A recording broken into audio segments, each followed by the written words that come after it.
le vamos a llamar conversatorio, pues va a ser algo más familiar. Esperemos que este espacio pueda ser un espacio familiar de manera más humana. Y en acuerdo con Félix Suárez, estuvimos de acuerdo de poder guardar un minuto de silencio antes de comenzar en esta conversación acerca de la poesía por todas aquellas personas que han tenido la lamentable noticia de haber tenido una persona por fallecimiento en este fenómeno que es el COVID-19. Así que si no les incomoda a toda la sala que está presente aquí, vamos a guardar un minuto de silencio por todas aquellas personas que han perdido un familiar, que han perdido un compañero por este fenómeno.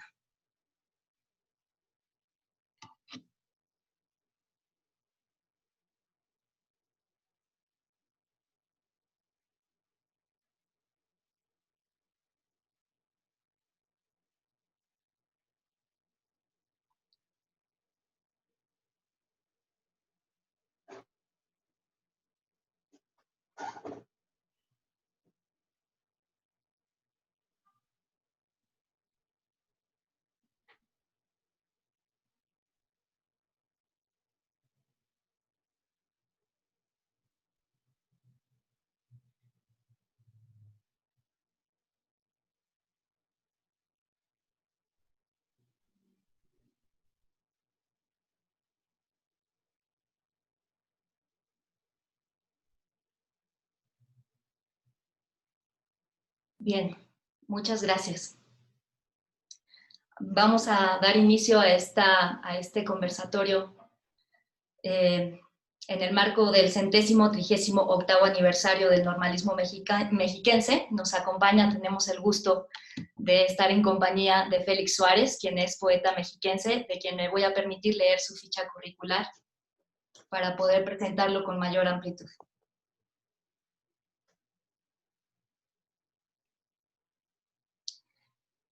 Félix Suárez nace en el Estado de México, es poeta, ensayista y editor, egresado de la carrera de Letras Españolas por la UAM, es maestro en Humanidades por la Universidad Anáhuac, estudió el doctorado en Letras Modernas en la Universidad Iberoamericana, obtuvo en 2017 el Premio Nacional de Literatura José Fuentes Mares, el Premio Internacional de Poesía Jaime Sabines en 1997, el Premio Nacional de Poesía Joven Elías Nandino en 1987 y la presea Sor Juana Inés de la Cruz en 1984. Tiene los siguientes títulos de poesía publicados: La mordedura del caimán, Peleas, Río subterráneo, En señal del cuerpo, Legiones, El amor incluso y también La noche es claridad. Antología personal 1984-2015. La editorial Caligrama le publicó el libro de ensayos titulados Visitaciones del porvenir, enigma y profecía en la tradición de Occidente. Ha publicado además poemas y ensayos en revistas y suplementos literarios de México y el extranjero. Su obra se encuentra incluida en más de una treintena de antologías colectivas, entre ellas la Antología General de la Poesía Mexicana y la Antología Esencial de la Poesía, Antología Esencial de la Poesía Mexicana, 100 poetas del siglo XV al XXI, y poemas suyos han sido traducidos al inglés, italiano, árabe y catalán. Se ha desempeñado también como subdirector de publicaciones del Instituto Mexiquense de Cultura, en donde fundó y dirigió por 10 años de la revista Castálida. Fue coordinador editorial de la UAM y desde el 2012 a la fecha se desempeña como miembro del Comité Técnico y editor en jefe del Consejo Editorial del Gobierno del Estado de México. Te recibimos, Félix, en esta cita virtual. ¿Cómo estás? Cintia, muchas gracias. Buenas tardes, amigos. Buenas tardes, maestro Edgar. Muchas gracias por la invitación. Buenas tardes, doctor Ángel. Y bueno, pues aquí estamos ahora confinados, pero vamos, pues absolutamente convencidos de esta medida, ¿no? Que para todos, sin duda, será de gran utilidad. Pues a la orden. Gracias. A la orden, Cintia, por favor. Es un placer poderte acompañar esta tarde, poder conversar contigo esta tarde. Félix, si te parece bien, te voy a hacer algunas preguntas durante esta tarde y al final vamos a dejar las preguntas del público, así que los que asisten a esta sala, si son tan amables de dejar en el chat sus preguntas. Evidentemente, como somos muchos, no podremos leer todas las preguntas, pero voy a seleccionar al azar para poder darle importancia a cada una de sus preguntas a los que están presentes. Félix, tuve la oportunidad de escuchar el podcast que nos compartiste en Facebook y pude escuchar de viva voz alguno de tus poemas. De verdad me ha fascinado esta combinación tan excelsa entre estas preguntas para mí un poco existencialistas y la habilidad creativa para conversar con la naturaleza. Eso fue, a mi parecer, lo que encontré. Y a partir de ahí me surgió la primera inquietud. ¿Qué es lo que a ti te lleva al mundo de las letras? Gracias, Cintia.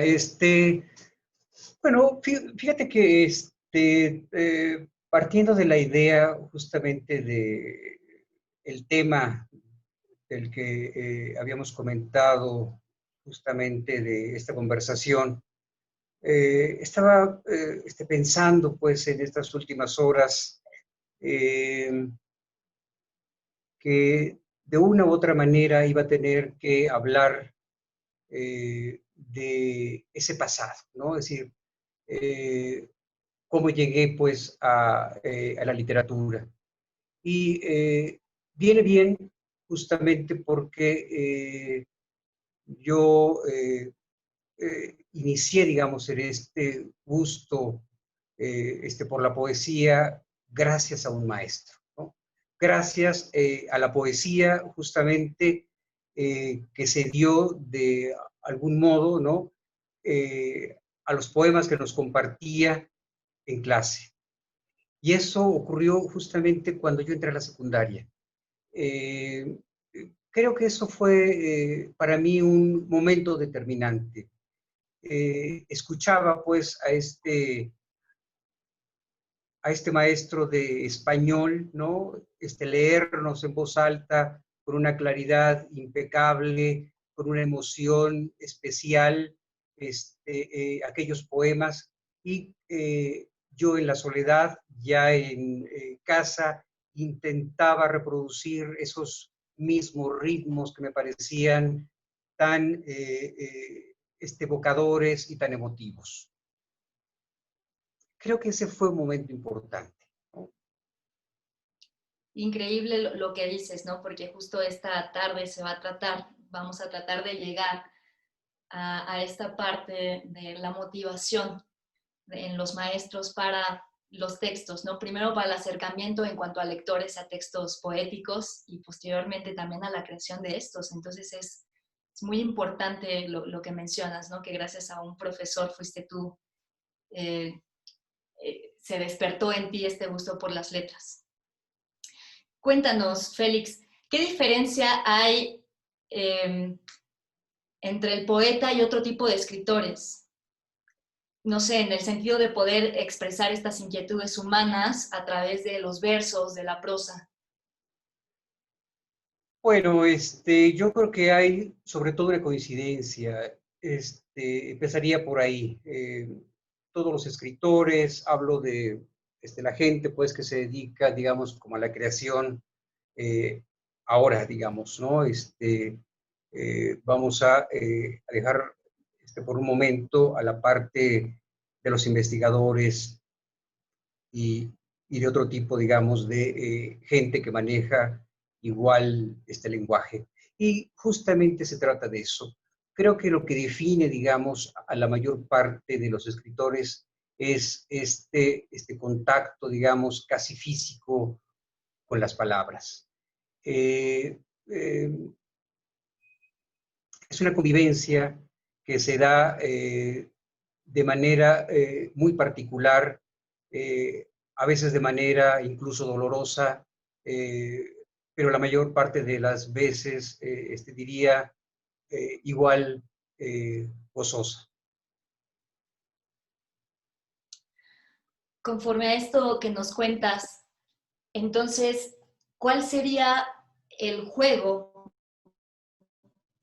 del poeta entre lo cotidiano y lo sublime? ¿Cómo transformas este mensaje en un lenguaje poético? ¿Cómo transformas tu dolor Bien, en este lenguaje poético? fíjate que todos los escritores, vuelvo a la pregunta anterior, partimos, digamos, de experiencias y de la realidad que conocemos. No podemos hablar de otra cosa sino de eso.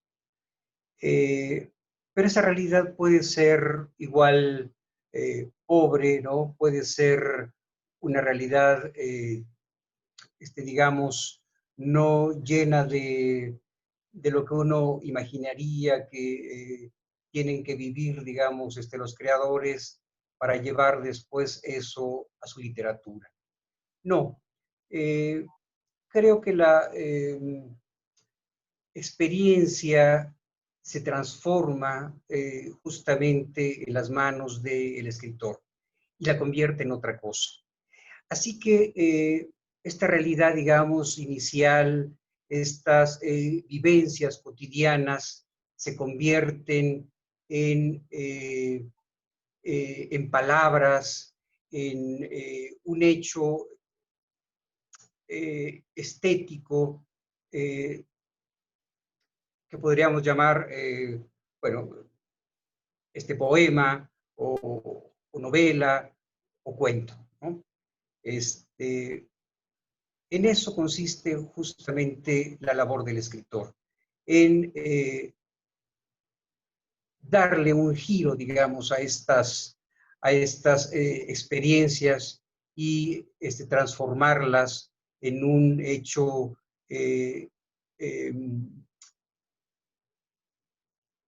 en un hecho verbal, en objetos verbales eh, dignos de memoración. Bien, con esto creo que no seré la única. Yo creo que toda la sala estará ansiando escuchar de viva voz tus poemas. ¿Nos podrías compartir algunos para poder comprender esto que nos cuentas de manera teórica? ¿Cómo es esta transformación ya en los poemas de Félix Suárez? Gracias, Cintia. Yo quiero, bueno, pues adelantar que no soy un gran conversador, por supuesto, pero ya iremos tomando eh,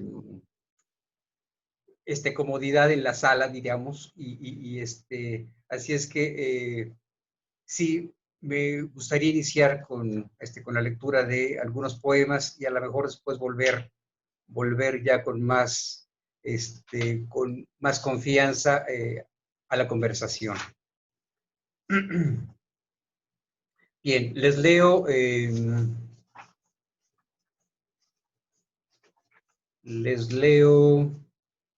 esto que se llama Abrazados, pero con S, ¿no? De brasa, pues, ¿no? Abrazados. Arden con piel y huesos sobre el pabilo trémulo del día. Las manos y los muslos enlazados, las bocas ávidas, convulsas, saben que luego de la inmensa llama, luego del fuego que los hiere y los alumbra, un día amargos se llenarán de frío. Esto que se llama semántica y cocina. El lenguaje es preciso en todo momento. Si quiero pedir pan, pues pido pan. Si vino, pues vino entonces. Pero el amor, me digo, ¿cómo lo pido?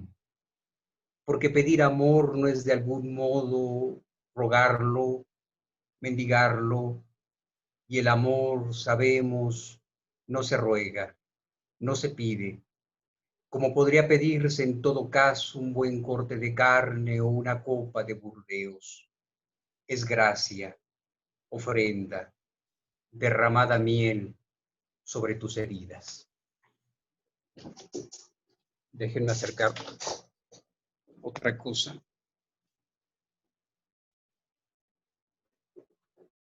A ver, esto que se llama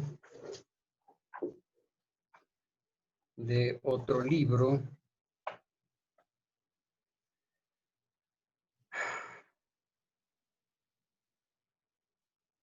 Pájaro con muchacha.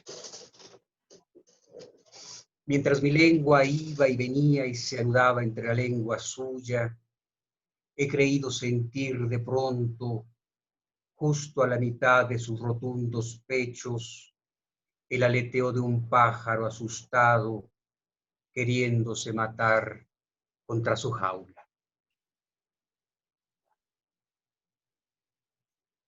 Argonautas. Aclaro que este poema no es reciente, por supuesto. Remo la noche inacabable. Vengo remando hace 40 años. Tengo hijos, hijas, y habría querido para todos ellos una vida sin remos y hermosos ángeles guardianes. Pero sé bien que no a otra cosa hemos venido sino a remar, aspas de ciego. Oigo a mi lado el chapaleo nocturno de otros remos, otros que van o vienen y van, gimiendo hacia ninguna parte.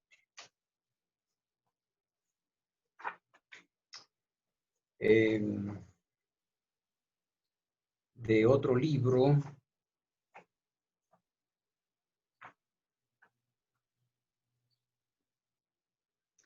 que tiene que ver un poco con el tema de el tiempo y de la conciencia que a veces despierta en uno, ¿no? Cuando descubre cómo lo hemos dilapidado. Y se llama Adherencias. Despertamos nadando en sedimentos.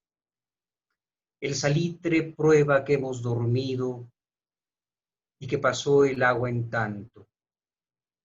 Un viento despacioso y no un verano, toda una vida, que no tendremos sitio alguno ni hora amarga y suficiente para llorar lo justo.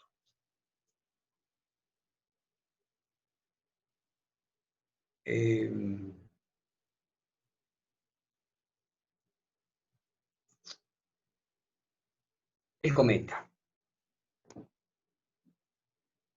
Miraremos el cielo detenidamente mientras pasa. Lo veremos cruzar por una sola vez, en una sola noche, juntos.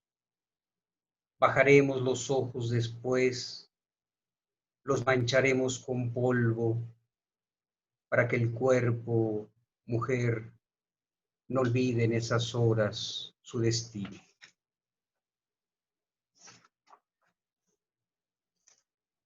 Regreso a esta antología que se publicó en 2016, 17, en donde aparecen algunos poemas, digamos, no incluidos en otros libros. De esos les leo esto que se llama Poemas para un cuerpo. De las amplias potestades del aire, de las plazuelas en las que tomaba el sol en el verano, de los jazmines, sí, de los insólitos jazmines se aleja el cuerpo ya, su dolorido cuerpo, como el que abandona su casa un día con un pájaro desangrado entre las manos. 2. La hemos llevado al atardecer por la ciudad. Desde el auto, sus ojos son los de un viajero que mira por última vez, con calma, con tibia y desolada calma, las plazas, los puentes, las calles, la diminuta luz con la que el día se despide. Bueno, les leo algo menos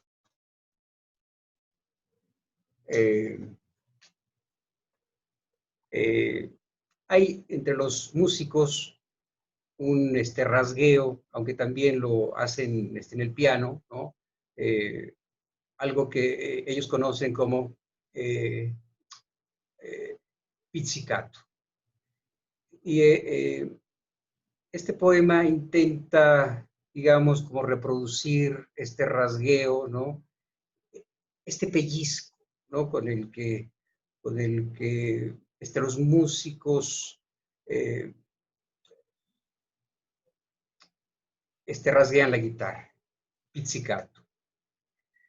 Qué regocijos y alborosos, qué lúbricos nos damos. Tú, tensa y afinada cuerda de violín, yo alegre pizzicato. Alegre yo de mí en ti, de ti que vuelves a ti, de ti misma enlunecida, plena, de mí otra vez, de mí en ti, cayendo, ay, de mí mismo, desde mí, de mi mismísima ternura.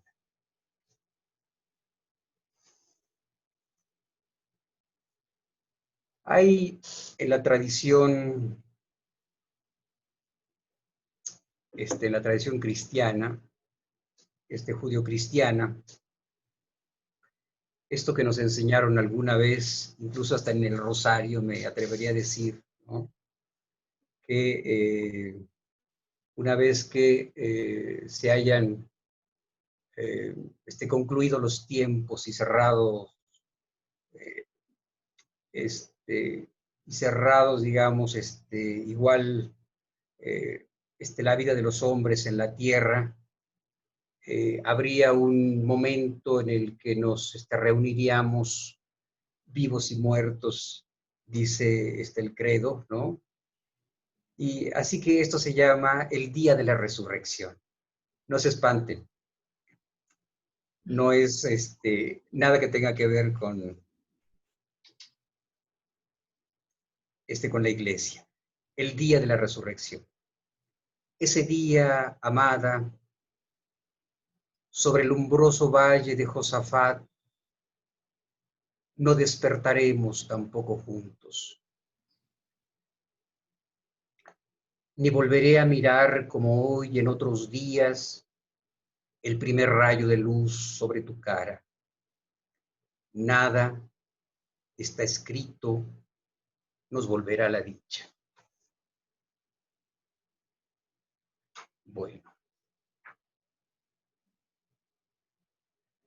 Les leo, por ejemplo, que se llama Clodia. Este poema, bueno, forma parte de un poema, de un poemario en el que intenté recrear, digamos, un género antiguo, que es el epigrama. El epigrama, como ustedes recordarán, fueron de las primeras formas líricas, digamos, que se practicaron en la antigüedad, sobre todo entre los griegos y posteriormente entre los romanos. Su vigencia, bueno, se siguen escribiendo, por supuesto, epigramas, pero con toda regularidad, y todo el mundo los escribiría, digamos, durante casi 1000 años. Y los epigramas eran tan distintos unos de otros, quiero decir, lo mismo, tenían una intención satírica, que amorosa, que de elogio, o festiva, ¿no? Esto se llama Clodia. Mentira, dulce Clodia, mentira que no disfrutes tú mis versos cojos, mi pobre fama. Los dos y hasta mentira digo tus castas manos, tus castos ojos. Lo sé bien, ardes por dentro, te quemas con un calor de yegua que relincha en tus entrañas, y aunque niegues tu amor, tu cuerpo grita lo contrario. Lo sabemos tú, yo y el oráculo aquel de Apolo que ha dicho sabiamente que te encanta. Bueno,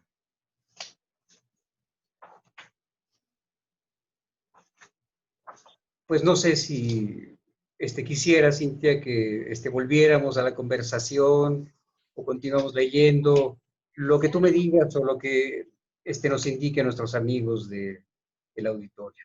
Si quieres, al escucharte creo que surgen nuevas dudas.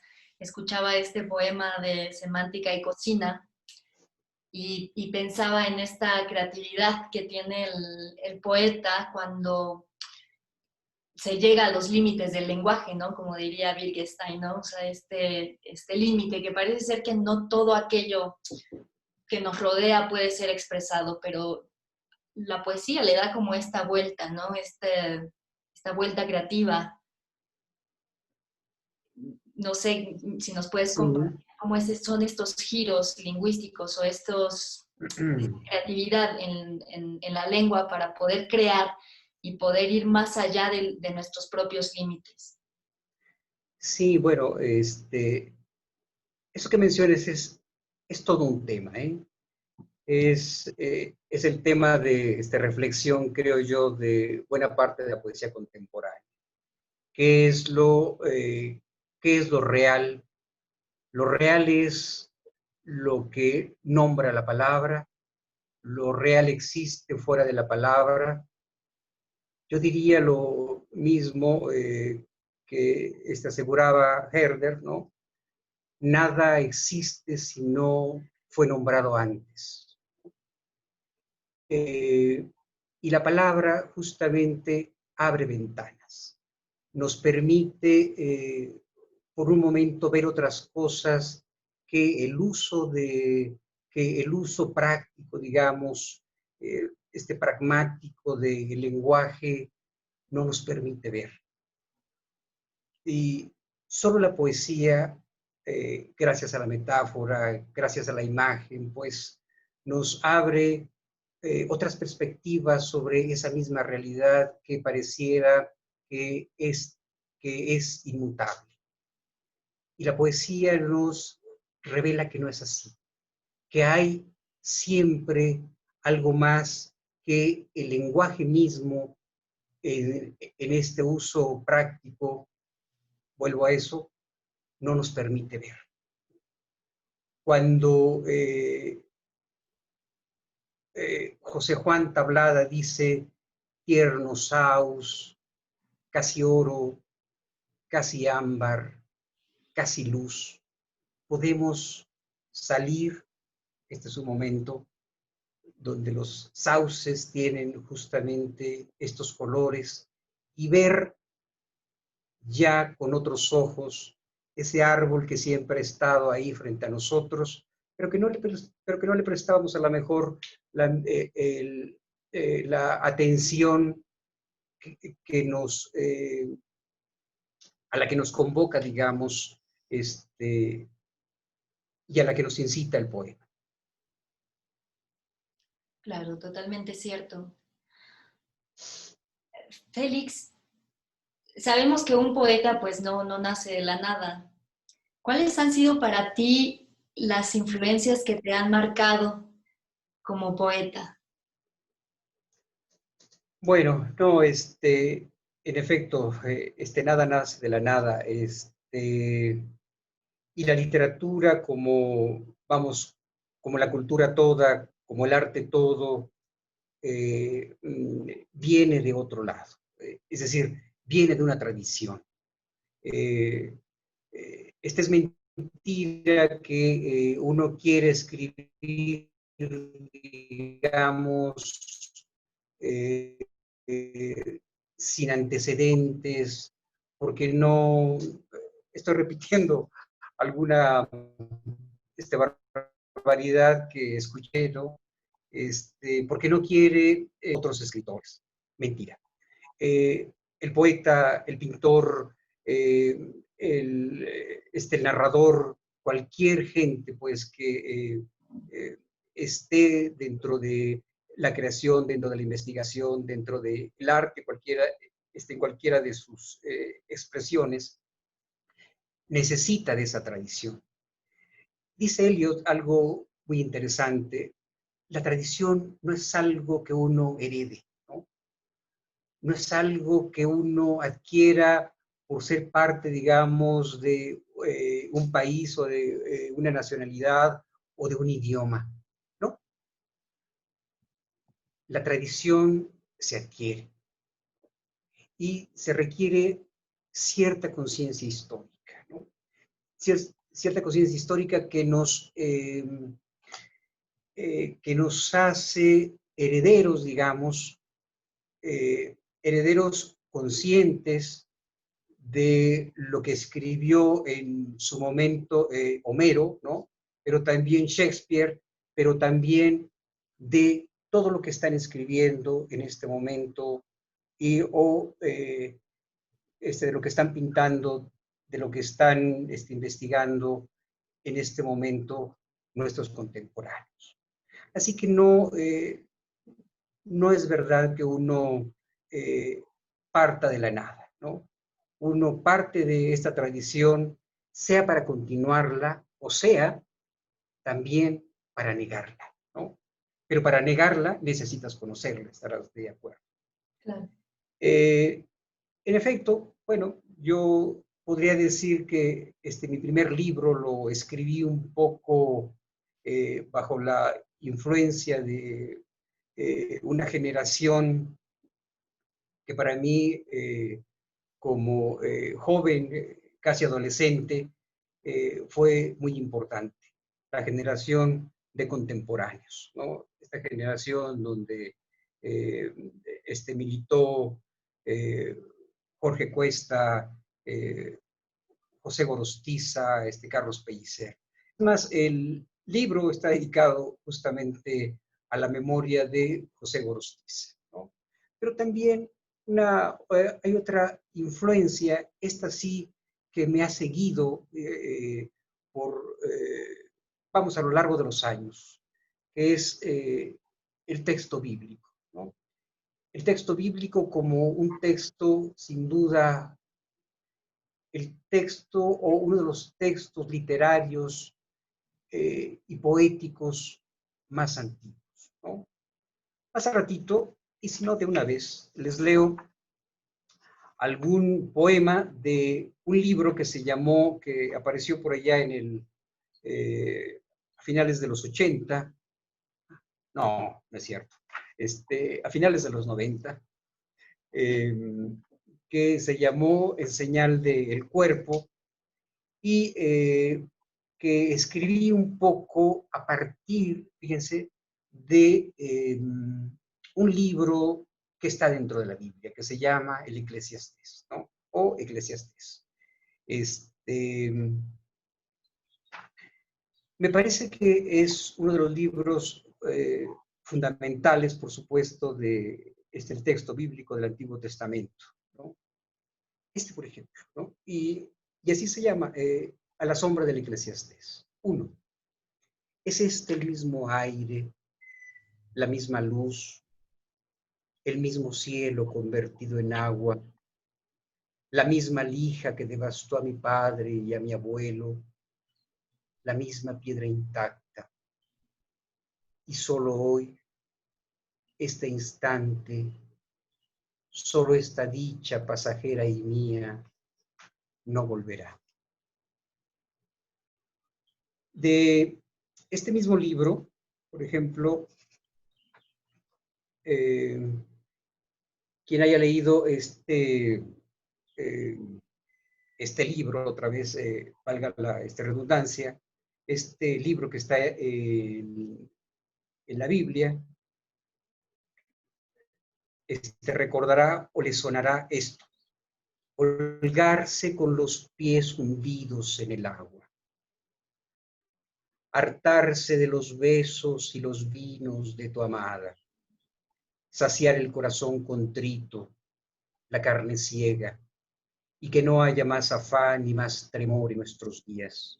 Así lo ha dicho el Cogelet, así lo dije en mi ciego corazón desmemoriado. Que así sea. Este otro, que empieza incluso con una cita del Eclesiastés, que dice: ¿qué gana el que se afana con fatigas? Eclesiastés 3:9. Por eso hoy me he quedado en cama, inmóvil, sin hablar, y me he puesto a recordar de pronto los mustios girasoles de septiembre, la mancha roja que dejaron en tu falda, y nada más. No he pedido ni deseado nada más. Me he quedado así, inmóvil, en silencio, como deseando que no me oiga el desconsuelo. O este otro, que dice, es muy breve. Antes de esta antología, este poema tenía un nombre, vamos, un título, que era Cumpleaños. Cuando lo pasé a esta antología se lo quité. Pero ahora que lo comento, me parece que sería importante que volviera a él. Has llegado hasta aquí, hasta este día. Has llegado con todo y ojos, manos, páncreas y hasta un alma. Pero ¿quién habrá de decirte? ¿Quién te dará a saber cómo habrás de partir?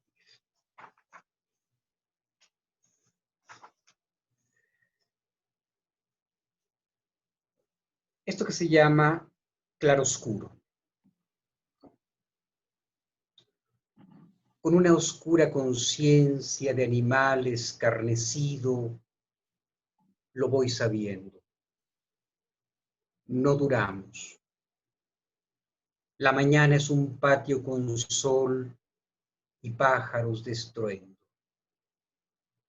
Luego uno está ahí por un instante, solo, deslumbrado, ciego de tanta luz, y enseguida oscurece. Bueno, esto forma parte de este mismo libro de El Eclesiastés. Bueno, no, que escribí pues un poco a partir de esta lectura de El Eclesiastés, y tiene un epígrafe que es el 8:15, que dice así: y yo para mí alabo la alegría, ya que otra cosa buena no existe para el hombre bajo el sol, sino es comer, beber y alegrarse, y eso es lo que le acompaña en sus fatigas, en los días de vida que Dios le hubiera dado bajo el sol. Bueno, un poco, de manera un poco irreverente, yo escribí esto que se llama postcoital. Podríamos ser así dos muertos frescos solamente, o un par de tibias bestias rendidas y acesantes. Pero nos une la boca mutua sobre todo, la piel de suave espíritu agradecido, y los ojos también, los ojos nuestros, tan distantes, que han venido a mirarse aquí tan desolados. 2. Reconozco el ardor febril de tus rodillas. Tiemblan, reverberan, se estremecen como dos castaños agitados. Son lo único que queda de nosotros. Pues continuamos platicando y volvemos. Vamos y venimos. Ok, muy bien, ¿Qué te Felipe. parece, Cintia? Con esto que nos compartes, estos textos que nos compartes, y tomando como referencia, bueno, tus influencias, los textos bíblicos, pensando también en la trayectoria que tú has ido consolidando como poeta, sabemos que siempre lo más difícil para el artista es encontrar el estilo propio, ¿no? Sobre todo cuando hablamos de poesía, cuando hablamos de escritura. ¿Qué es para ti lo que lleva a Félix Suárez a ser este poeta mexiquense? ¿Dónde está el estilo único de Félix Suárez? Bueno, no sé si existe ese estilo único. Diría que intento ser solamente lo más honesto que puedo con lo que escribo, ¿no? Dije honesto, no dije sincero. Y aclaro por qué. Porque la poesía no puede ser sincera, por lo que decía hace un rato, está al inicio de la conversación. La poesía no puede decir las cosas tal como le ocurrieron al poeta. Eso sería ser un poeta sincero, ¿no? No. La poesía le pide al poeta, requiere del poeta, eh, más bien, la vida, la experiencia le pide al poeta que la transforme en un poema.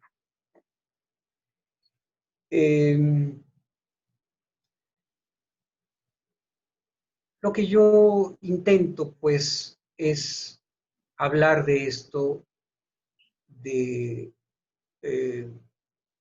mi vida, de lo que le pasa a uno, de lo que vive el poeta, eh, de la manera más honesta, pero también de la manera más,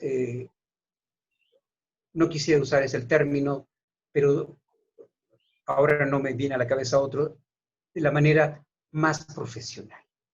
¿Qué quiero decir con esto? El escritor no puede escribir desde la improvisación. El escritor requiere de la apropiación, digamos, de todo el herramientaje, ¿no?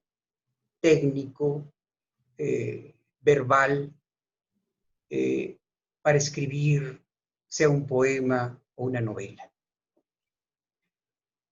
Y a eso me refiero cuando digo de la manera más honesta y más profesional, ¿no? No quiero ser un poeta de la improvisación, ¿no? Eh, Tengo muy claro que nunca pretendí, digamos, publicar un libro de manera regular.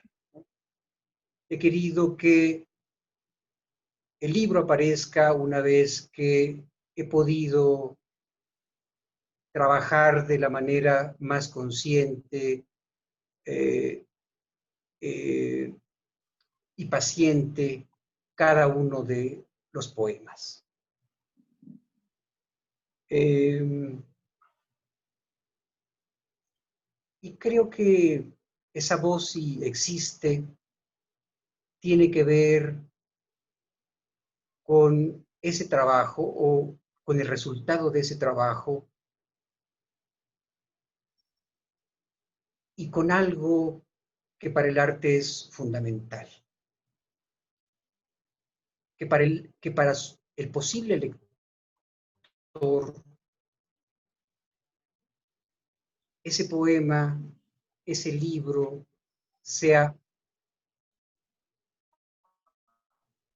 no escrito de manera, pero para el lector tendría que ser un libro y un poema escrito con la mayor naturalidad. Si se logra ese efecto, si el lector percibe musicalidad, si percibe ritmos, si percibe belleza, y si aparte de eso lo emociona y lo toca, el autor ha conseguido, digamos, eh, gracias a esto de lo que he hablado, su propósito, ¿no? Si es original o no esa voz, creo que no le toca a uno decirlo, ¿no? Siempre habrá otros que lo digan, si es así o no. Claro. Importantísimo esto que dices, Félix. Me hizo eh, pensar en muchas cuestiones, pero creo lo más importante, esto que mencionas, de que un poeta realmente necesita estas herramientas, ¿no? La herramienta del lenguaje, ¿no? Obviamente conocer todo el lenguaje. Y otra cosa importante que me gusta de esto que has dicho es rescatar el sentido aurático de la obra, ¿no? No es escribir por escribir, sino realmente estar conectado con todos tus sentidos para que realmente pueda surgir algo, ¿no? Para que realmente pueda estar este contacto con el artista. Y de ahí, con esto que has dicho, me gustaría preguntarte, además de tener todas las herramientas técnicas, como es el conocimiento de la lengua, ¿no? Que tú eres tú un expertise en términos de lingüística, pero además de ello, ¿de qué te alimentas tú? ¿De qué se alimenta Félix Suárez para seguir alimentando su inspiración? Bueno, yo creo que en primer lugar de algo a lo que no podemos renunciar, ¿no? Que es la vida, ¿no? Eh, en este orden, la lectura, no, la vida, la lectura, ¿no?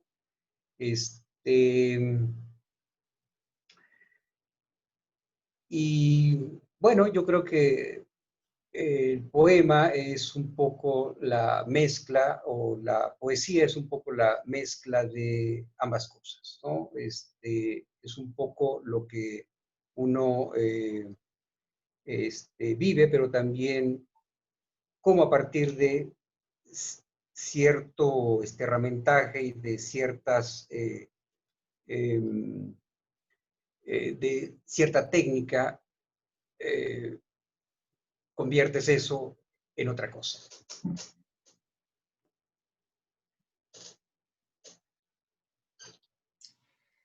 Comentábamos al principio que al leer tus poemas hay una comunión entre la naturaleza y lo existencial. Pero para ti, ¿qué es lo que más pesa? ¿Es el yo por encima de la naturaleza, de esta realidad, de esta vida, o el yo con la vida misma, con la naturaleza? Bueno, fíjate que yo nací en un pueblo, en Ixtlahuaca, y nací en una casa pues, ubicada ahí en el campo, ¿no? Así es que yo no puedo expresarme si no es un poco recurriendo, digamos, a ciertos elementos, ¿no? Y eh, esos elementos que yo recuerdo que exploraba, ¿no? Ese paisaje en el que yo crecí, ¿no? En, en los árboles, en el campo, etcétera, ¿no? Creo que las experiencias primeras son fundamentales en la vida de cualquier persona, ¿no? Pero creo que mucho más importantes lo son en la vida de quien escribe o de quien crea, eh, en cualquiera de las disciplinas, ¿no? Recuerdo que justamente escribe a Franz Haber Capus en aquellas cartas a un joven poeta, le dice que no busque los grandes temas, ¿no?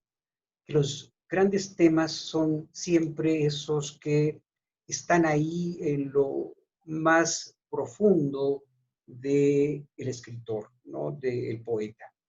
Le dice algo así como, si usted tuviera que estar confinado y condenado en un cuarto oscuro, le bastaría recordar, le bastaría a su vida recordar su infancia para poder llenar todos los días que le quedan por delante, ¿no? Creo que en lo que yo escribo hay mucho de esa añoranza, digamos, ¿no? Y conforme uno envejece, invariablemente el pasado se hace más presente.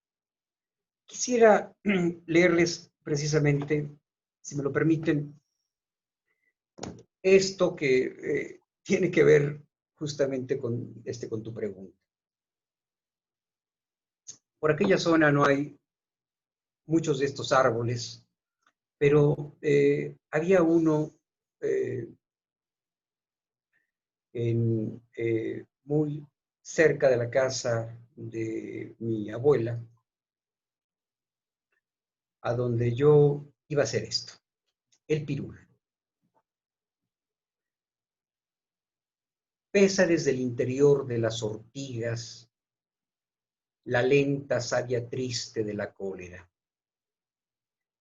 Tras la rijosa planta se alza junto al muro la sombra hierática y nocturna del pirul.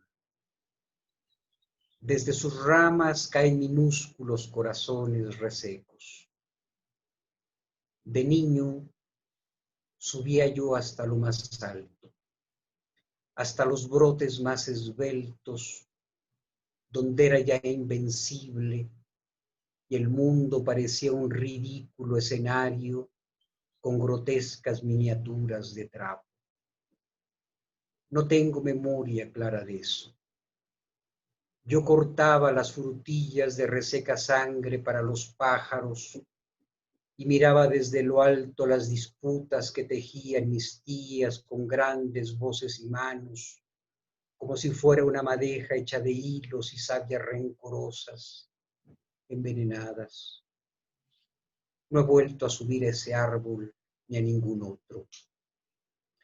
Imagino en todo caso que desciendo cada día por él, cada día un poco más en dirección de sus raíces. Bueno, ese es un poco el pirul.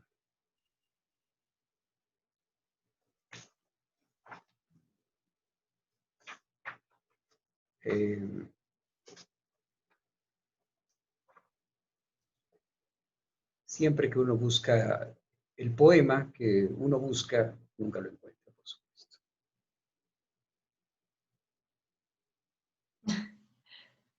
Pero bueno, platiquemos en tanto aparece.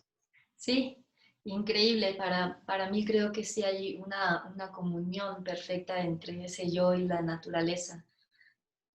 No sé, ahorita preguntamos al público cuál será su percepción respecto a esto. Y cambiando un poquito el giro ya más hacia el puesto que ocupas ahora como editor en turno del Gobierno del Estado de México, yo creo que una también de las grandes inquietudes que tenemos como maestros para las personas que nos dedicamos a educación, y tú desde esta parte editorial, cuéntanos, Félix, ¿cómo ha sido no sé si tú tienes la oportunidad de la selección de estos textos, si existe esta visión, evidentemente, para acercar a los jóvenes a la lectura, a la literatura, y cuáles son tus perspectivas,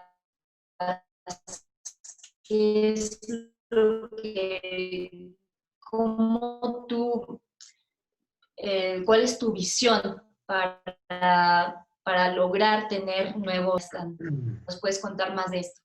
Sí, bueno, fíjate que es muy importante lo que tú mencionas. Sin duda, si queremos lectores eh, más y mejores, necesitamos empezarlos a formar desde niños, ¿no? Necesitamos empezar a fomentar en ellos justamente el gusto por la lectura, el gusto por la literatura, ¿no? Porque, bueno, uno puede leer cualquier otra cosa, pero sin duda es la literatura la que nos acompañará hasta el último día de nuestras vidas, ¿no? Creo que eso no es un tema solo del consejo, no, no está solo, digamos, dentro de los objetivos del consejo, pero es uno de ellos. En el consejo tenemos justamente una colección que, bueno, pues que creo desde que se formó justamente el consejo, que se llama, vamos, es una colección para niños y jóvenes, lectores, niños y jóvenes, ¿no?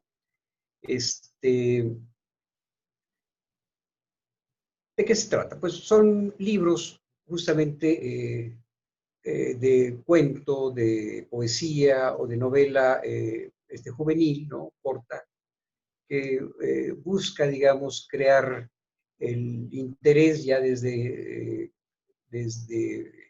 muy temprana edad entre los niños por la literatura, ¿no? ¿De qué se sirve, digamos,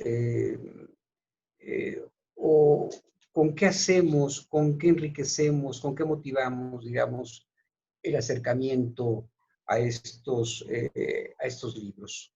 Bueno,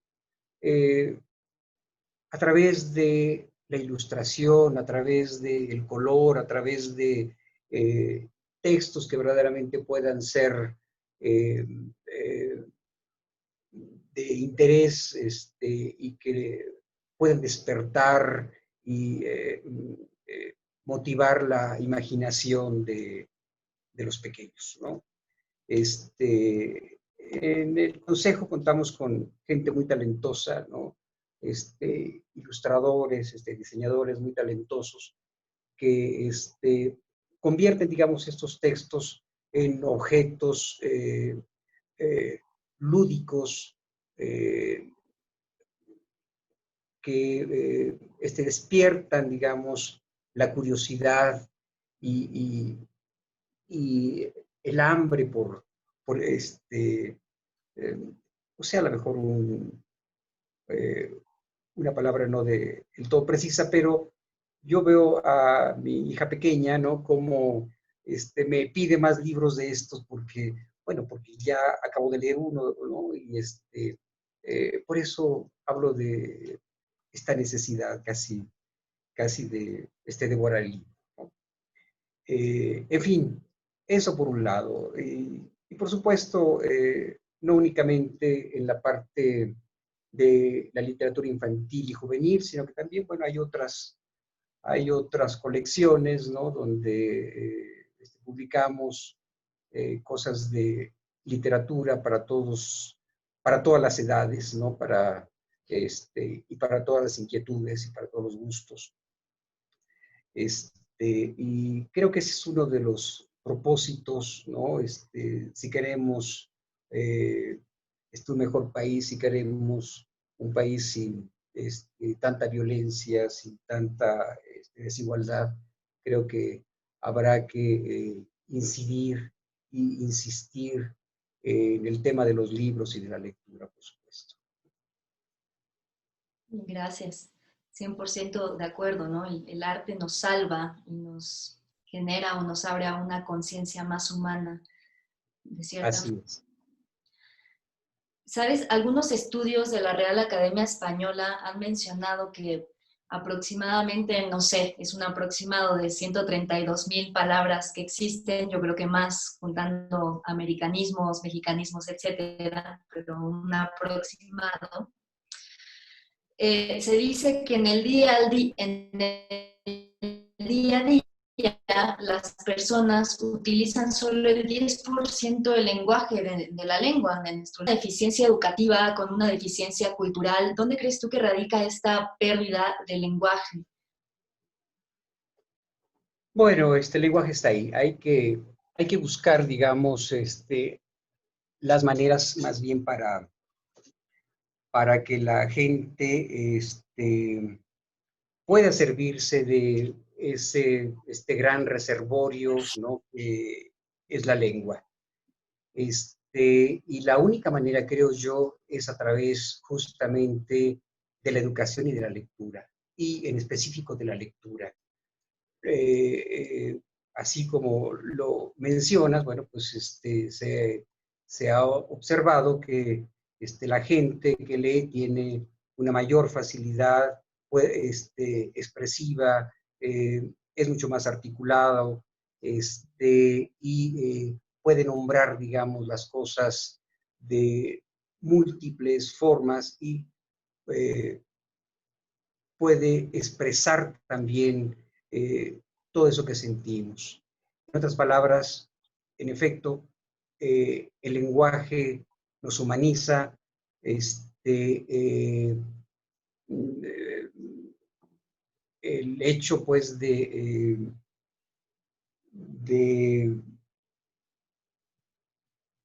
sí, de no poder, no encontrar las palabras precisas para lo que sentimos, para lo que queremos decir, muchas veces tiene que ver con eh, cierta confusión, pero también con todas estas palabras y todas estas ideas que vienen a nosotros en tropel, ¿no? Pero bueno, no quisiera ahondar más en eso. Si quieres, pasamos a las preguntas del público que creo que se enlaza muy bien con esto que estás comentando.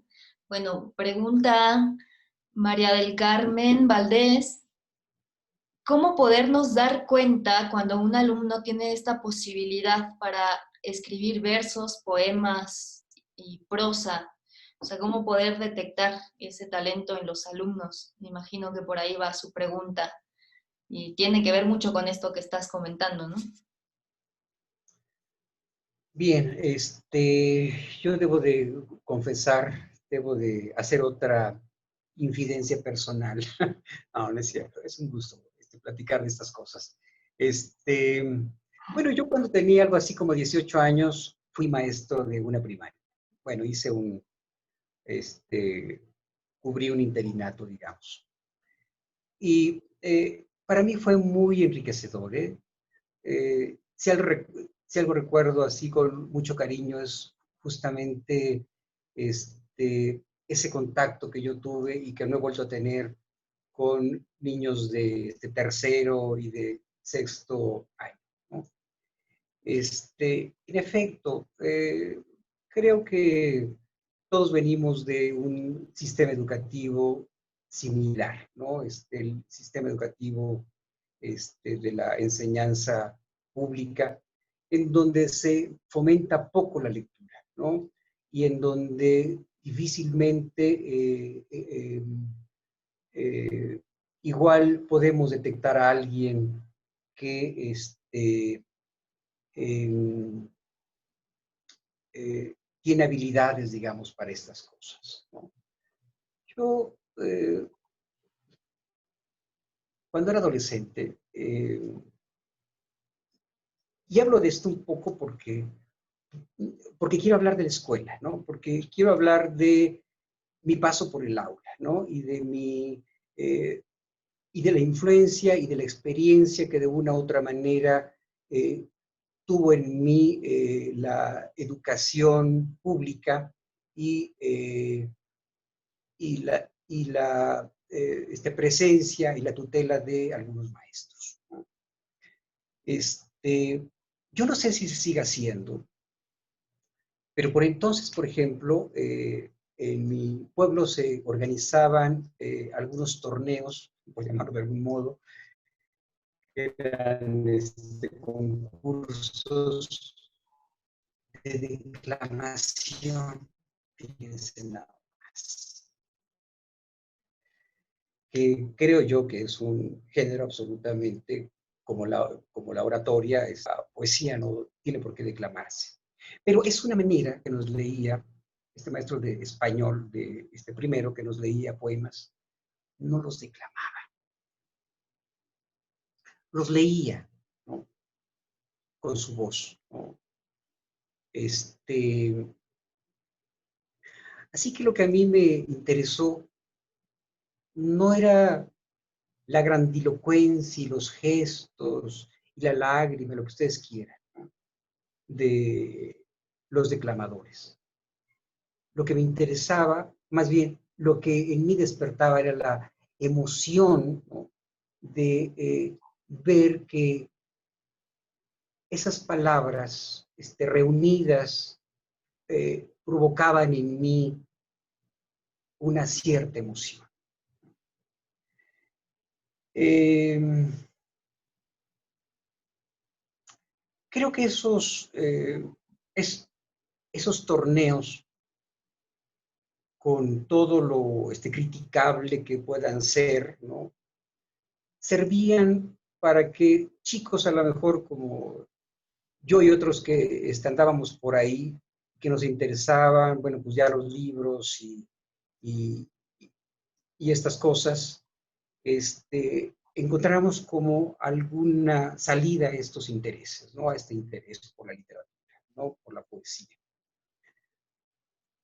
Yo voy a confesar esta es una tarde de confesiones.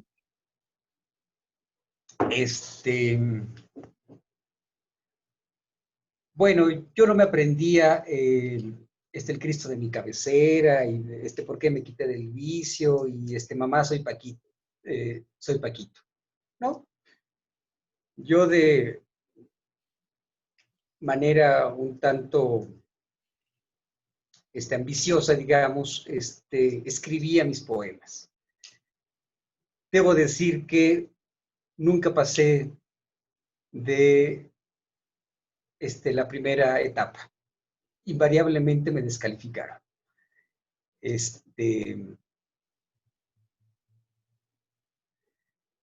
¿Qué pasa? Que si bien es cierto que de repente este tipo de poesía y estas formas de decirla, de enunciarla, puede ser para muchos eh, una puerta, digamos, a la literatura. Ya después se les irán borrando, digamos, estas huellas, por llamarlo de algún modo. No, no siempre es la mejor manera, y a partir de aquí quiero entrar ya un poco al tema. No siempre es la mejor manera, digamos, para iniciar a los estudiantes en el gusto por la poesía. Me parece que tendríamos que, tendríamos, por lo que decía hace un momento, ¿no? Porque yo también hice las veces de un maestro, ¿no? En una escuela primaria. Tendríamos que buscar, decía, algunos otros mecanismos, algunas otras estrategias para llevar a los estudiantes, a los niños, hacia la poesía. Porque hay algo muy cierto. Es fácil capturar, digamos, la atención de un niño, de un adolescente, si les leemos un cuento o si les pedimos que lean un cuento, ¿no? Porque hay una historia, porque hay personajes, porque hay una acción, etc. Pero, por lo general, en los poemas, no hablo de la Chacha Micaela y estas cosas, ¿no? En los poemas no hay precisamente, a veces ni siquiera un argumento, ¿no?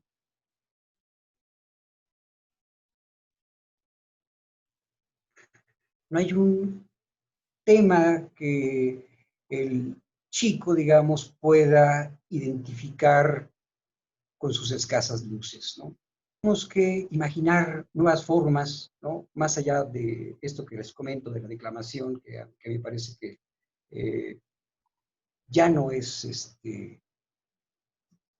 no es algo que pueda seguir siendo funcional y viable.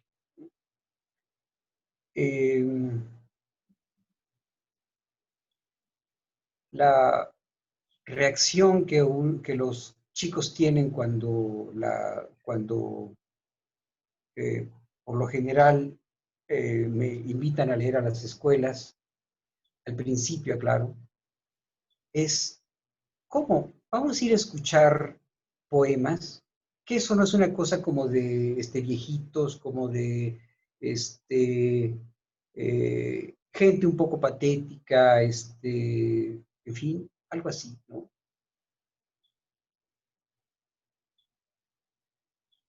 Después de que eh, escuchan los poemas, después de que entienden de algún modo que algo de lo que uno les va a compartir eh, toca eh, alguna fibra interior, ¿no? Eh, descubren que la poesía eh, puede ser también parte de su vida y de su experiencia, ¿no? En fin, no es el caso, pero si lo fuera, no sé, habría que pensar en eh, motivar a los chicos y empezar por preguntarles eh, qué has sentido, ¿no? ¿Qué te ha dicho el poema? ¿Qué has comprendido? ¿No? Y sobre todo, eso que yo intentaba hacer cuando era niño, o bueno, cuando era un poquito más que niño. Eh, repetir el poema.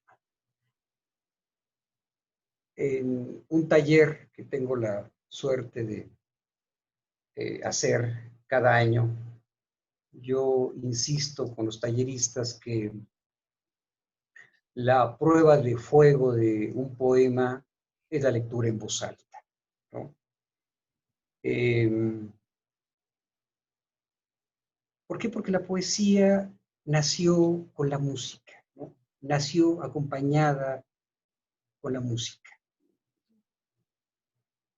En el camino, digamos, perdió el instrumento musical, pero no ha perdido la música que cree. Y eso cuando uno lo lee en voz alta, lo percibe. Hay música en lo que en un poema, es bien escrito. En un poema que, en el que uno nota pues que hay una intención por comunicar también ciertos ritmos, digamos. En fin, no sé. Les leo algo. Epistolar. Esto debo de aclarar que si hay chicos en el auditorio, a lo mejor ya les puede resultar un poco lejano, porque ya nadie se manda cartas, por Dios, ¿no? Y menos con estampita y sobre. Pero los mensajitos de WhatsApp suplen ahora aquellos recaditos, ¿no? Que muchos escribimos y guardamos. Epistolar. Arroja tus mensajes por los quicios de mi puerta. Escríbeme que aún vives, que me amas, o que me amaste un día y hoy no soy sino tu ropa sucia, tu zapatilla escasa. Escríbeme, por Dios.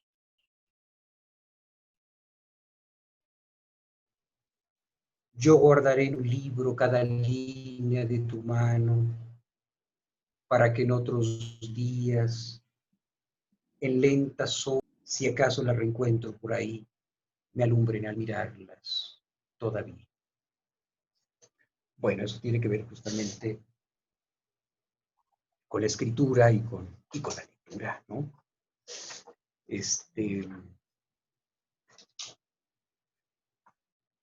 ¿Te parece mientras vamos buscando otra pregunta? Por favor. Bueno, aquí algunos comentarios. Piden el pirul, ya lo leíste. Dice aquí, hermoso, un arte, un sentir que se exclama y nace desde el corazón, imaginación, felicidades, dicen. Bueno, al parecer todos, casi todos son comentarios, estoy buscando preguntas. Dice, el Eclesiastés contiene mucha sabiduría. Maravilloso disfrutar de la poesía como acto sublime del hombre ante los sentimientos, dice Ana Lourdes Molina. Bueno, creo que hoy no tienen ganas de preguntar. Sí, aquí está. Bueno, tenía que ver con lo mismo. ¿Qué recomendaciones darías para fomentar la poesía en el aula? Es un poco de lo que estábamos hablando.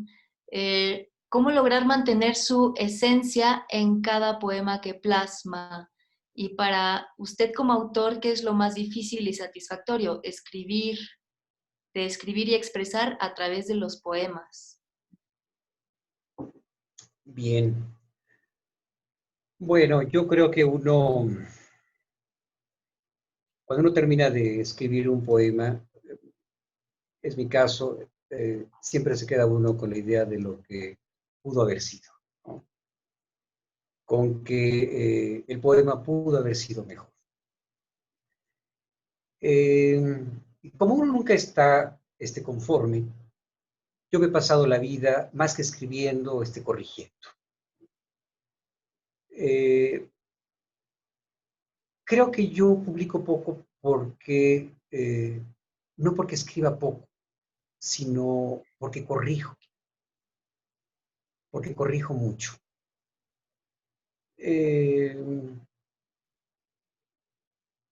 A veces a tal punto que me parece que termino por, como diría mi hija pequeña, por desborrarme completamente. Es un peligro, por supuesto. Sin embargo, no sería honesto decir que no disfruto una vez que el libro está concluido y que por lo menos sé que me olvidaré de él por algún tiempo, ¿no? Ya habrá oportunidad, así lo he hecho, casi con todos los libros, para corregirlos otra vez, para volver a ellos, para hacer nuevas versiones de algunos de esos poemas que están ahí, o como en el caso de esta antología donde estoy leyendo la mayor parte de los libros, para eliminar buena parte de esos otros que en su momento me parecieron que eran salvables, pero con el paso de los años uno se convierte pues en un crítico a veces despiadado de lo que escribió pues el hombre que fuimos. Claro. Bien, aquí hay una que me parece muy interesante. ¿Qué tipo de poesía le recomendarías a estudiantes normalistas para despertar o fortalecer en ellos la sensibilidad y conciencia del mundo en el que ahora estamos viviendo, ante esta situación que estamos viviendo? Ah, caray, no, bueno, yo, lo que yo recomendaría son poemas que les digan algo, ¿no? Es decir, no poemas con un propósito, este, eh, como muy determinado, ¿no? Que lean lo que les gusta, por Dios, ¿no? Pero para que eso ocurra, tiene que gustarle primero al maestro, ¿no? Es decir, si al maestro va a transmitir, digamos, ese gusto a sus alumnos, ¿no? Yo hablaría de contagio, ¿no? Perdón por el momento, pero eso es lo que ocurre, ¿no? Contagiamos nuestro gusto por el poema, nuestro entusiasmo por el poema, ¿no?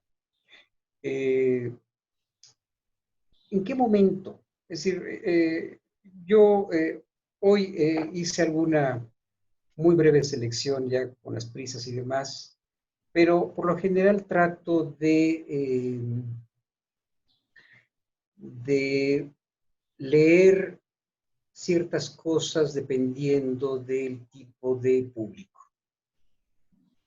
Con esto quiero decir que, ¿qué es lo que les interesa, por ejemplo, a los jóvenes a esa edad? Pues bueno, el poema amoroso, por Dios. Pero, insisto, si al profesor no le gustan los poemas de amor, muy difícilmente va a poder eh, eh, contagiar otra vez ese placer que él pudo haber sentido por el poema, ¿no? Eh, Escuchen esto. Es un pequeñísimo fragmento de un poema de Jaime Sabines, ¿no? Si ustedes a sus alumnos, a sus jóvenes alumnos, les dicen que escuchen eh, esta parte del poema o todo ese poema, ¿no? Sabines que dice, no es que muera de amor, muero de ti, amor de ti, de urgencia mía, de mi piel, oh, Dios, de urgencia mía, de mi piel de ti, de mi alma de ti y del insoportable que yo soy. Perdón si me equivoqué o si eh, eh, solo lo he parafraseado, pero ¿qué es lo que quiero decir? Que ahora sí que hay que llegarles, digamos, hay que saber llegarles a los alumnos, ¿no? Hay que saber hablarles, digamos, de acuerdo a sus intereses, ¿no? Sí, sí, a los jóvenes en ese momento, con las hormonas a tope, con la novia, con el novio, con lo que quieran ustedes, en ese momento, si ustedes les leen un poema de amor, ¿no? Y les preguntan por lo que han sentido, por lo que han experimentado, y si eso algo les dijo y algo eh, o si hubo algún verso que hiciera clic con su vida, con lo que son y con lo que siente, creo que han ganado ya un lector eh, para la poesía, ¿no? Un gustador de poesía. Más allá de que la escriban o no, digamos que eso es lo de menos y lo demás, ¿no? Pero yo creo que el propósito, pues, de acercar la poesía a las aulas eh, puede resultar en que haya varios chicos que escriban, pero creo que lo fundamental es tener muchos chicos que puedan sentirse enriquecidos, ¿no? Por la experiencia de la poesía, ¿no? En sus vidas. Gracias, Félix. Sabines es uno de mis poetas favoritos también. Ya lo creo. Dice aquí algunas, perdón, disculpe el público que no lea todas, pero me parece que algunas de las preguntas se han ido respondiendo. Así que, hola Félix, perdón, estoy buscando preguntas. Bueno, dice Andrea Dinora, ¿por qué es importante leer poesía en voz alta? Esto ya lo mencionaste, ¿verdad? Quería a comentar. Creo que es fundamental para el que escucha reconocer la música de la poesía. Este, la poesía es una suerte de partitura. ¿Para qué queremos una partitura que no podemos escuchar, no? Más si no sabemos leerla, ¿no? Necesitamos escuchar lo que el músico escribió, ¿no? Lo que el compositor escribió, para poderla disfrutar. Una partitura como tal, la podemos, ¿no? Puede ser una curiosidad, ¿no? No así la poesía, la poesía la podemos igual disfrutar en silencio, pero la naturaleza misma del poema está hecha para ser, digamos, eh, cantada, dicha en voz alta, ¿no? Solo así percibimos la sonoridad y, digamos, la intención, los espacios y los silencios que le asignó, digamos, el autor. Claro, y mira, respecto a esto, Maura Arroyo dice, es muy interesante lo que comentas de la musicalidad en las palabras.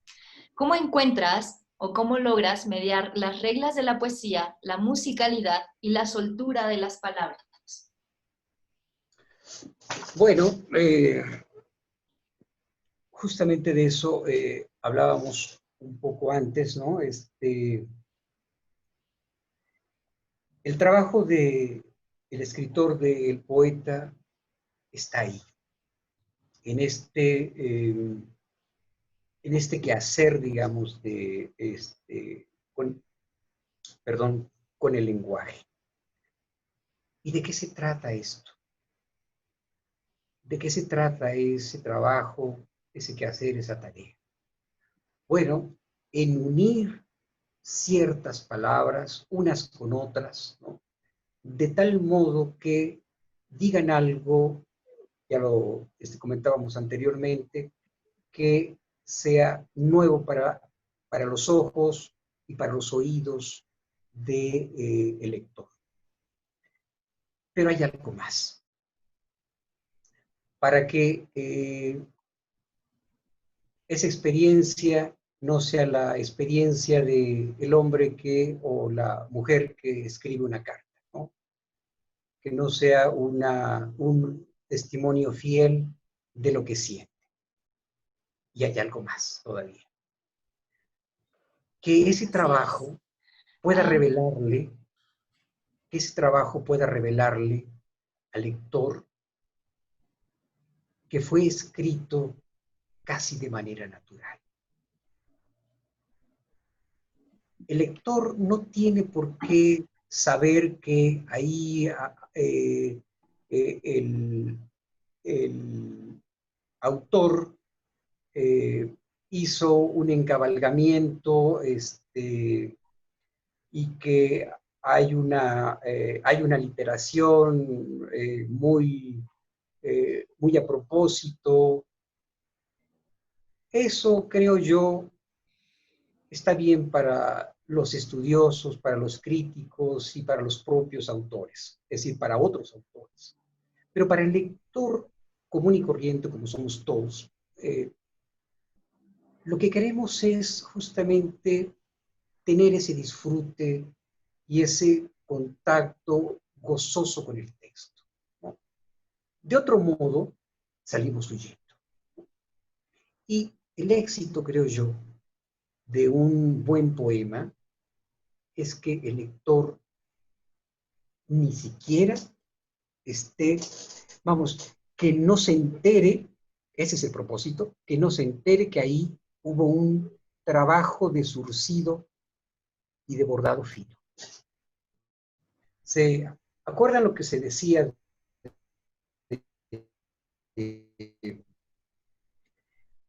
de la túnica de Cristo? Bueno, su madre la había tejido con un hilo y con una costura inconsútil. ¿Qué quiere decir esto? Que no se ve, ¿no? Que era invisible. Así, creo yo, tendría que ser un buen poema para un lector. No tiene por qué enterarse de lo que hay detrás. Que puede haber días, horas, semanas, años, ¿no?, detrás de un poema, para que ese poema suene como si fuera, como si fuera lo más natural, como si no hubiera nada, como si no estuviera ahí la puntada. Creo que en eso consiste el trabajo del escritor. Dice Nesa 2 Iris, así está registrada. Dice, la poesía contribuye con el desarrollo de la lengua, pues favorece el desarrollo de habilidades relacionadas con la oralidad y con la lengua escrita. La poesía es maravillosa, los niños y estudiantes en general la aprecian y la valoran cuando es adecuada en cuanto a sus intereses, necesidades y propósitos.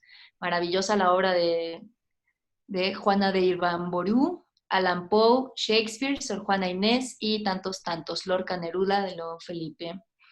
Aquí hay una pregunta de Alma Pérez, dice, ¿cómo sensibilizar a los estudiantes para que escuchen a un poeta o al poeta? Bueno, es algo que ya hemos comentado, ¿no? Justamente el maestro tiene que entusiasmarse y lograr transmitir esa emoción, ¿no?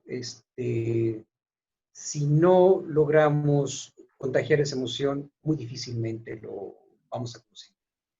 Insisto, el, el poema, la poesía es de los géneros, sin duda, más complicados en términos de la atención que requiere, ¿no? Y sobre todo más para los alumnos, pero también yo diría de los que más pueden abrir las entendederas y los que más pueden sensibilizarlos respecto a su vida, porque la poesía no habla de la vida del vecino. Bueno, a ver, claro, la poesía no cuenta la historia de el vecino, ¿no? La poesía habla de su vida, que puede ser la del vecino, ¿no? O que puede ser la vida de tu vida misma o la de tu profesor, ¿no? La poesía es el único género que es capaz de darle voz a cada uno de sus lectores. Creo que en eso radica justamente el valor del poema. Si el maestro, en este caso, invita a sus alumnos a leer y apropiarse, digamos, del poema a través o dándole cada uno de ellos su voz, les está dando también la posibilidad de que se reconozcan en él, en ese poema, en la experiencia que pareciera que no tiene que ver nada con su vida. Y sin embargo, es todo lo contrario. En el poema no está, insisto, la experiencia del autor. Es decir, no está la vivencia literal del autor. Hay una experiencia humana que puede ser comprensible y compatible y compartible con el resto de los lectores, ¿no? De nuestros semejantes, por llamarlo de algún modo. Claro. Dice Laura es confianza. Dice, poder ver en acción poesía en cine y teatro es mágico la mayoría de las veces. ¿Cómo lo calificarías tú? Esto me recuerda al lado oscuro del corazón. Yo creo que junta cuando se combinan todas estas artes. Sí, bueno, yo sin, sin lograr entender muy bien esta pregunta, diría, la poesía está en todos lados, ¿no?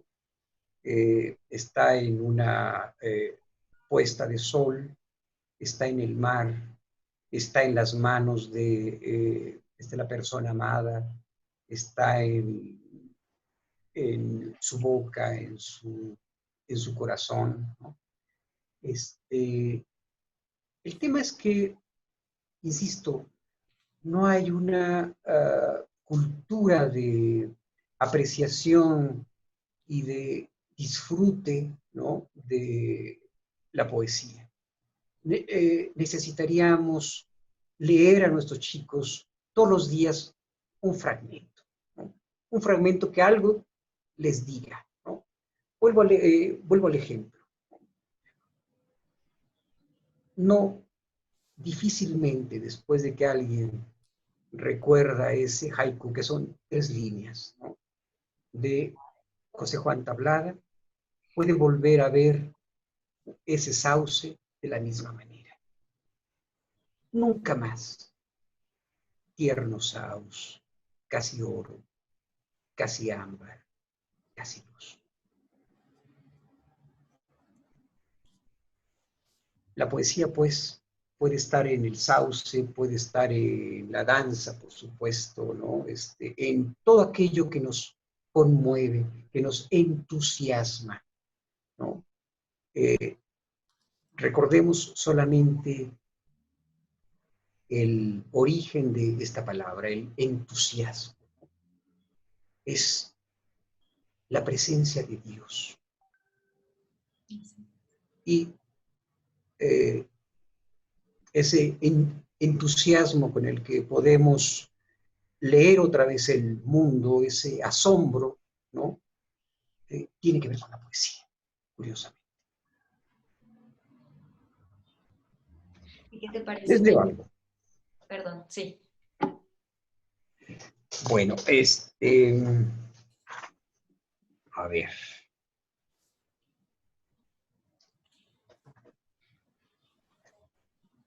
Estragos. Tiene un epígrafe de un poeta que se llama Charsimi, que dice: voy a acostarme junto a ti, ninguna hora puede ser más fría que esta. Estragos.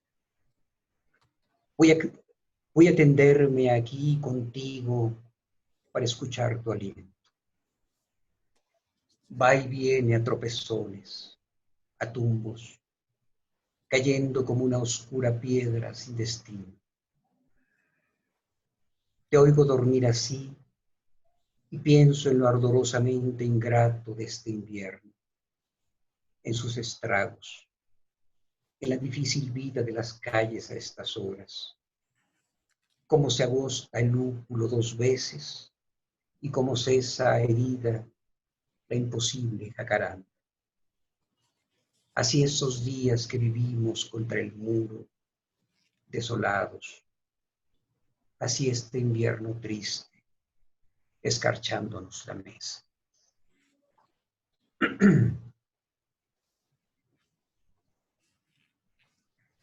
Bueno, cuerpo a cuerpo. Ruedas conmigo. Rodamos más allá del hecho a la deriva. Rodamos frente a frente, cuerpo a cuerpo, abrazados. hasta que el cielo cambia de color y un crucero de turísticos adioses se aleja naufragando en tu mirada.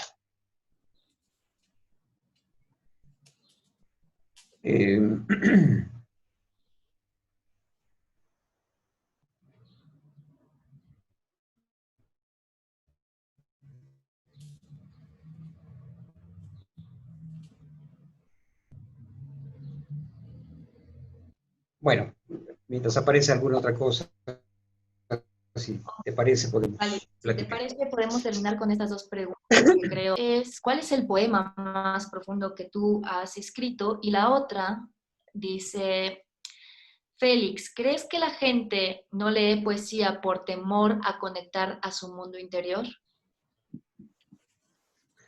Bueno, contesto la segunda. La primera no sabría, pues. No porque no la quiero contestar, sino porque no lo sabría. Uno dice como con los hijos, ¿no? Y como con la mano, los quiero por igual. Así que los quiero por igual. Eh, no sé si sea temor, ¿eh? Me parece que eso que a lo mejor evaden no es por temor. Yo creo que porque nadie le tiene miedo al placer, ¿no? Porque nadie le tiene miedo a lo que eh, nos da felicidad. Tanto que ocurre es que no lo sepan, eso sí. Este, quien toca la poesía en algún momento, por accidente, por lo que ustedes quieran, por coincidencia, porque la vida nos puso ahí, difícilmente volveremos a poder estar sin ella, ¿no? Es un cocido de brujas, dice un poeta argentino. Eh, bueno, no recuerdo su nombre. Este, sí, es una adicción, ¿no? Eh, es una adicción que no es solamente gozo, placer, sino es también descubrimiento eh, y, eh, y conocimiento, ¿no? Porque la poesía también es una forma de conocer, otra forma de conocer, que no es solamente a través de la acumulación de argumentos, ¿no? Eh, la poesía te presenta un hecho, ¿no? La imagen, la metáfora te presenta un hecho como eh, una epifanía. Ese árbol es epifánico, por supuesto.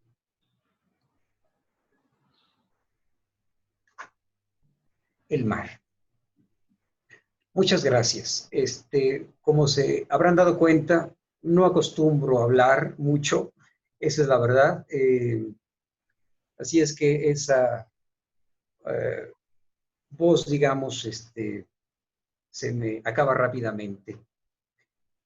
Pero quiero agradecer pues a la Dirección General de Educación Normal, al maestro Edgar, a ti, Cintia, al doctor Ángel Erazo, que es quien nos estuvo apoyando en la parte técnica. Y bueno, pues a todos los amigos que me habría gustado verlos y saludarlos así en vivo, ¿no? Como antes se hacía, esa es una de las cosas que extrañaremos, ¿no? Ese contacto, ese apretón de manos, ¿no? Esas miradas que aquí no podemos intercambiar. Pero muchas gracias por acompañarnos, por la invitación y me despido con este brevísimo poema que se llama El mar. Puedes volver al sueño y soñar otra vez que estaba ahí. que había una mujer tristísima a tu lado que iba y venía de puntas por tu vida, sin descansar, sin agotarse, infinita siempre, como el mar recomenzar. Muchas gracias. Gracias, gracias Félix por esta tarde tan enriquecedora, tan llena de este juego de las palabras y poder tocar el interior, ¿no? Como alguna de las preguntas mencionaba. Efectivamente, como mencioné muchas cosas y creo que gracias a las personas como tú, a los artistas que se dedican a la poesía, al teatro, al cine, pueden ofrecer mucho y un escaparate para seguir en contacto y no perder esta humanidad, que es lo más importante. Muchísimas gracias por permitirme acompañarte esta tarde, Félix, ha sido muy enriquecedor. Gracias a quienes nos vieron el día de hoy, que pudieron acompañarnos en esta sesión. Gracias, Ángel, por acompañarnos en esa parte técnica. Y bueno, dejamos en uso de la palabra también al maestro Edgar Alfonso Orozco Mendoza, quien dará unas palabras de cierre. Gracias, maestro. Muchas gracias a ti, Cintia. Muchas gracias, estimado Félix. Aprecio mucho el que hayas aceptado la invitación que te hicimos. Muchas gracias a usted, maestro. Sí, debo confesar que resulta complicado para tu servidor hacer uso de la palabra cuando acabamos de escuchar los presentes en esta sala virtual a un experto de la palabra y además a un artista de la palabra, porque es cuando cada uno de los términos cobra su verdadero significado y la conjugación es el trabajo del artista y creo que es el reto más importante. Sin embargo, detecto toda la profundidad o ciertos niveles de profundidad, para no decir toda, en cada una de la conjugación de los verbos, de los términos que haces, Félix. Y destaco, porque mi punto de vista es didáctico, porque mi punto de vista es pedagógico, detecto los consejos o algunos consejos, que muchos, pero los quiero destacar, porque precisamente estamos hablando y los que estamos aquí presentes somos maestros. Y los maestros hay de preescolar, de primaria, de secundaria, y somos las encargadas, los encargados de contagiar, y me uno a la disculpa por el término, porque el término contagio en este momento nos causa cierto temor, pero de transmitir, de contagiar la pasión por algo. O sea, se trata de detectar o de hacer nacer pasiones por algo. Puede ser pasión por las letras, por la poesía, puede ser pasión por la matemática, por las ciencias, por los deportes, por los diferentes tipos de arte, en fin, y donde se genera mucho de lo que ocurre con los posteriores científicos, poetas, artistas, tiene que ver mucho en la escuela. Yo creo que no es la única la escuela, no es la única el aula. Obviamente la casa, la labor de los padres es fundamental. Sin embargo, las maestras y los maestros tenemos mucho que ver. Y las preguntas, estoy muy gratamente, pues no sorprendido, pero satisfecho por el nivel de preguntas que hacen los que están aquí en esta sala, porque refleja una preocupación didáctica, pero también refleja que tienen cierto nivel de expertise en el área de las letras, que refuerza la idea de que en las escuelas normales, pues habemos maestros muy capaces. Y la pregunta obligada cuando estamos en una aula donde están los maestros es ¿cómo hacer? Nosotros buscamos, no necesariamente como varitas mágicas, pero buscamos arrancarle al experto algún consejo, alguna sugerencia para lograr que nuestros alumnos logren esa sensibilidad con respecto de lo que el exponente domina, que en este caso es la poesía. Y algunas sugerencias, decías, Félix, quizá leer todos los días, quizá el maestro debe poseer el gusto, si le gusta la poesía, entonces le será más fácil contagiar, transmitir y que no se sepa. Hay un surcido exhaustivo. De alguna manera nosotros también los maestros hacemos arte porque dentro de nuestras estrategias las estamos compartiendo en este momento,